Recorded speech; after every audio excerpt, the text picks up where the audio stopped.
RSBI info capsule की ज्ञान की पाठशाला नामक श्रृंखला में मैं दीपशिखा आप सभी श्रोताओं को नमस्कार करती हूँ और आप सभी का हार्दिक स्वागत एवं अभिनंदन करती हूँ।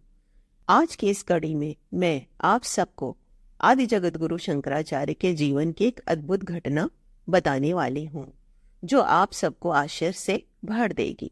बात उन दिनों की है जब आदि जगत गुरु शंकराचार्य गुरुगृह में अध्ययन कर रहे थे और शंकर के नाम से जाने जाते थे।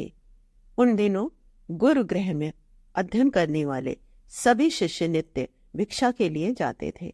प्रत्येक शिष्य एक द्वार पर जाकर केवल 3 बार कहता था, भिक्षाम देहि, भिक्षाम देहि, भिक्षाम देहि, और वह 3 ही क्षण रुकता भी था। भिक्षा मिली तो ठीक, ना मिली तो ठीक। एक दिन की घटना है।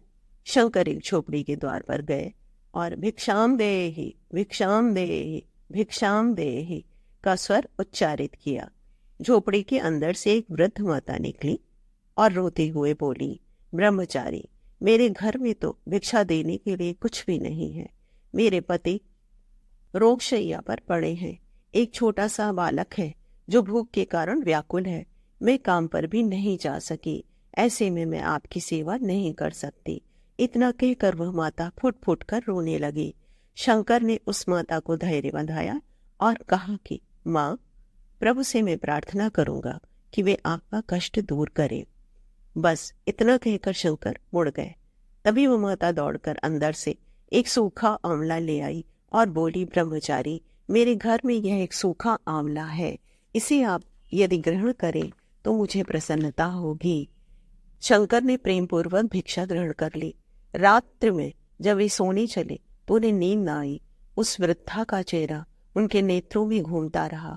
शंकर ने देवी माँ लक्ष्मी से प्रार्थना की कि हे माता, झोपड़ी वाली उस माँ को धन धान्य से पूर्ण कर दो, वह बहुत दुखी है। शंकर की विनती सुन माँ लक्ष्मी स्वप्न में प्रकट हुई और बोली, तथास्तु। शंकर फिर गहरी निद्रा में सो गए। रात को उस वृद्ध माता की झोपड़ी पर सोने के आंवलों की वर्षा हुई। इस घटना से ग्राम के सभी लोग अत्यंत चकित थे। वृद्ध माता से इसका रहस्य पूछा तो वृद्धा ने बाल ब्रह्मचारी को एक आंवला देने और बाल ब्रह्मचारी द्वारा उन्हें आशीर्वाद देने की बात सभी को बताई। सभी ग्रामवासी समझ गए कि यह उसी बाल ब्रह्मचारी का आशीर्वाद है जो सोने के आंवले के रूप में वृद्धा के घर पर बरसकर उसके दारिद्र्य का हरण करने आया है। बचपन से ही ऐसी दिव्य क्षमता थी शंकर अर्थात आदि जगत गुरु शंकराचार्य जी में। ऐसे विलक्षण और दिव्य क्षमता वाले आदि जगत गुरु शंकराचार्य जी के चरणों में मस्तक रखकर हम सब प्रणाम करें और उनका आशीर्वाद प्राप्त करें। आज के लिए बस इतना ही। आगे की कड़ी में थोड़ा और जानेंगे। आप सब स्वस्थ रहें, प्रसन्न रहें और खुश रहें।